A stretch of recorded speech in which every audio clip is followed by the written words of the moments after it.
ನಂದಿನಿ ಉತ್ಪನ್ನ ಬಳಕೆದಾರರಿಗೆ good news. ದರ ಇಳಿಕೆ ಬಗ್ಗೆ ಕೆಎಂಎಫ್ ಅಧಿಕಾರಿಗಳು ಸಭೆಯನ್ನ ನಡೆಸಲಿದ್ದಾರೆ. ಕೆಎಂಎಫ್ ಎಂಡಿ ನೇತೃತ್ವದಲ್ಲಿ ಇವತ್ತು ಮೀಟಿಂಗ್ ನಡೆಯುತ್ತೆ. ಮೊಸರು, ತುಪ್ಪ, ಬೆಣ್ಣೆ ಹಾಗೆ ಲಸ್ಸಿ ಬೆಲೆ ಇಳಿಕೆಯಾಗುವಂತಹ ಸಾಧ್ಯತೆ ಇದೆ. ನಂದಿನಿ ಉತ್ಪನ್ನಗಳ ದರ 7% ಕಡಿಮೆಯಾಗುವಂತಹ ಸಾಧ್ಯತೆ ಇದೆ. ಕೆಎಂಎಫ್ ವ್ಯವಸ್ಥಾಪಕ ನಿರ್ದೇಶಕ ಶಿವಸ್ವಾಮಿ ಈ ಕುರಿತಂತೆ ಮಾಹಿತಿಯನ್ನ ಕೂಡ ಕೊಟ್ಟಿದ್ದಾರೆ. ನೋಡಿ, ನಂದಿನಿ ಉತ್ಪನ್ನ ಬಳಕೆದಾರರಿಗೆ ಗುಡ್ ನ್ಯೂಸ್ ಅಂತಾನೆ ಹೇಳಬಹುದು. ಯಾಕಂತ ಹೇಳಿದ್ರೆ ದರ ಇಳಿಕೆ ಬಗ್ಗೆ ಕೆಎಂಎಫ್ ಅಧಿಕಾರಿಗಳು ಇವತ್ತು ಸಭೆಯನ್ನ ಮಾಡ್ತಾರೆ. ಕೆಎಂಎಫ್ ಎಂಡಿ ನೇತೃತ್ವದಲ್ಲಿ ಇವತ್ತು ಮೀಟಿಂಗ್ ನಡೆಯುತ್ತೆ. ಮೊಸರು, ತುಪ್ಪ ಹಾಗೆ ಬೆಣ್ಣೆ, ಲಸ್ಸಿ ಬೆಲೆ ಇಳಿಕೆಯಾಗುವಂತಹ ಸಾಧ್ಯತೆ ಇದೆ. ನಂದಿನಿ ಉತ್ಪನ್ನಗಳ ದರ 7% ಕಡಿಮೆಯಾಗುವಂತಹ ಸಾಧ್ಯತೆ ಇದ್ದು, ಕೆಎಂಎಫ್ ವ್ಯವಸ್ಥಾಪಕ ನಿರ್ದೇಶಕ ಶಿವಸ್ವಾಮಿ ಈ ಕುರಿತಂತೆ ಮಾಹಿತಿಯನ್ನು ಕೂಡ ಕೊಟ್ಟಿರುವಂಥದ್ದು. ನೋಡಿ, ಆಹಾರ ಉತ್ಪನ್ನಗಳ ಮೇಲಿನ GST ಇಳಿಕೆಯಾಗಿದೆ.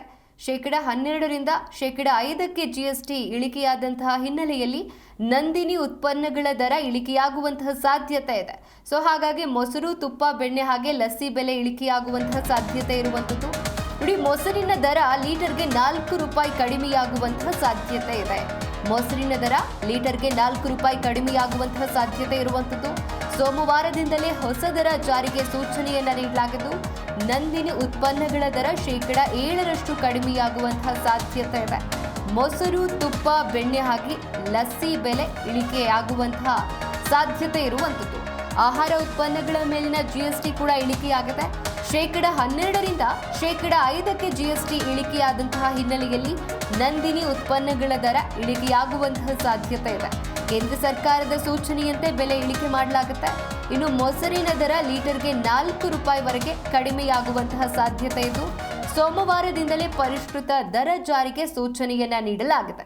ನಂದಿನಿ ಉತ್ಪನ್ನಗಳ ದರ 7% ಕಡಿಮೆಯಾಗುವಂತಹ ಸಾಧ್ಯತೆ ಇದ್ದು, ಕೆಎಂಎಫ್ ವ್ಯವಸ್ಥಾಪಕ ನಿರ್ದೇಶಕ ಶಿವಸ್ವಾಮಿ ಈ ಕುರಿತಂತೆ ಮಾಹಿತಿಯನ್ನ ಕೂಡ ಕೊಟ್ಟಿದ್ದಾರೆ. ಸೊ ಹಾಗಾಗಿ ನಂದಿನಿ ಉತ್ಪನ್ನ ಬಳಕೆದಾರರಿಗೆ ಇದೊಂಥರ ಗುಡ್ ನ್ಯೂಸ್ ಅಂತಾನೆ ಹೇಳಬಹುದು. ಯಾಕಂತ ಹೇಳಿದ್ರೆ ಇವತ್ತು ಕೂಡ ದರ ಇಳಿಕೆ ಬಗ್ಗೆ ಕೆಎಂಎಫ್ ಅಧಿಕಾರಿಗಳು ಸಭೆಯನ್ನು ನಡೆಸಲಿದ್ದಾರೆ. ಕೆಎಂಎಫ್ ಎಂಡಿ ನೇತೃತ್ವದಲ್ಲಿ ಇವತ್ತು ಸಭೆ ನಡೆಯುತ್ತೆ. ಅಂತ ಹೇಳಿದ್ರೆ ಮೀಟಿಂಗ್ ನಡೆಯುತ್ತೆ. ಮೊಸರಾಗಿರಬಹುದು, ತುಪ್ಪ, ಬೆಣ್ಣೆ, ಲಸ್ಸಿ ಬೆಲೆ ಇಳಿಕೆಯಾಗುವಂತಹ ಚಾನ್ಸ್ ಇದೆ. ನಂದಿನಿ ಉತ್ಪನ್ನಗಳ ದರ 7% ಕಡಿಮೆಯಾಗುವಂತಹ ಸಾಧ್ಯತೆ ಇರುವಂಥದ್ದು. ಇನ್ನು ಈ ಕುರಿತಂತೆ ಕೆಎಂಎಫ್ ವ್ಯವಸ್ಥಾಪಕ ನಿರ್ದೇಶಕ ಶಿವಸ್ವಾಮಿ ಮಾಹಿತಿಯನ್ನ ಕೊಟ್ಟಿದ್ದಾರೆ.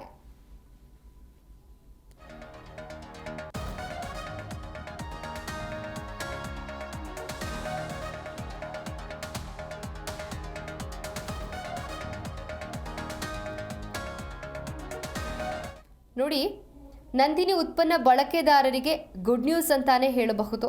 ಯಾಕಂತ ಹೇಳಿದ್ರೆ ದರ ಇಳಿಕೆ ಬಗ್ಗೆ ಇವತ್ತು ಕೆಎಂಎಫ್ ಅಧಿಕಾರಿಗಳು ಸಭೆಯನ್ನ ನಡೆಸಲಿದ್ದಾರೆ. ಕೆಎಂಎಫ್ ಎಂಡಿ ನೇತೃತ್ವದಲ್ಲಿಂದು ಮೀಟಿಂಗ್ ಕೂಡ ನಡೆಯುತ್ತೆ. ಮೊಸರು, ತುಪ್ಪ, ಬೆಣ್ಣೆ, ಲಸ್ಸಿ ಬೆಲೆ ಇಳಿಕೆಯಾಗುವಂತಹ ಚಾನ್ಸ್ ಇದೆ. ನಂದಿನಿ ಉತ್ಪನ್ನಗಳ ದರ 7% ಕಡಿಮೆಯಾಗುತ್ತೆ. ಇನ್ನು ಕೆಎಂಎಫ್ ವ್ಯವಸ್ಥಾಪಕ ನಿರ್ದೇಶಕ ಶಿವಸ್ವಾಮಿ ಈ ಕುರಿತಂತೆ ಮಾಹಿತಿಯನ್ನು ಕೂಡ ಕೊಟ್ಟಿದ್ದಾರೆ. ಮೊಸರಿನ ದರ ಒಂದು ಲೀಟರ್ಗೆ 4 ರೂಪಾಯಿ ಕಡಿಮೆಯಾಗುವಂತಹ ಸಾಧ್ಯತೆ ಇದೆ. ಈಗಾಗಲೇ ಮೊಸರಿನ ದರ 1 ಲೀಟರ್ಗೆ 26 ರೂಪಾಯಿ ಇದೆ. 4 ರೂಪಾಯಿ ಕಡಿಮೆಯಾಗುವಂತಹ ಸಾಧ್ಯತೆ ಇದೆ.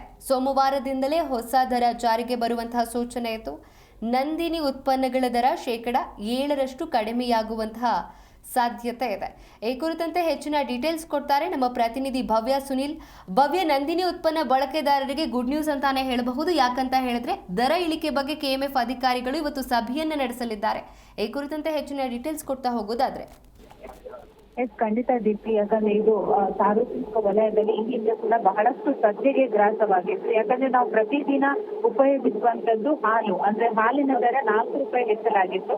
ಸದ್ಯ GST ಕಡಿಮೆ ಮಾಡಿರೋ ಕಾರಣಕ್ಕಾಗಿ ನಂದಿನಿ ಉತ್ಪನ್ನ ಬಳಕೆದಾರರಿಗೆ ಇದೊಂದು ಗುಡ್ ನ್ಯೂಸ್ ಅಂತಾನೆ ಹೇಳ್ಬೋದು. ಸೊ ದರ ಇಳಿಕೆ ಸಂಬಂಧ ಇವತ್ತು ಕೆಎಂಎಫ್ ಅಧಿಕಾರಿಗಳು 11 ಗಂಟೆಗೆ ಕೆಎಂಎಫ್ ಎಂಡಿ ನೇತೃತ್ವದಲ್ಲಿ ಒಂದು ಸಭೆಯನ್ನ ಕರೆದಿರುವಂತದ್ದು.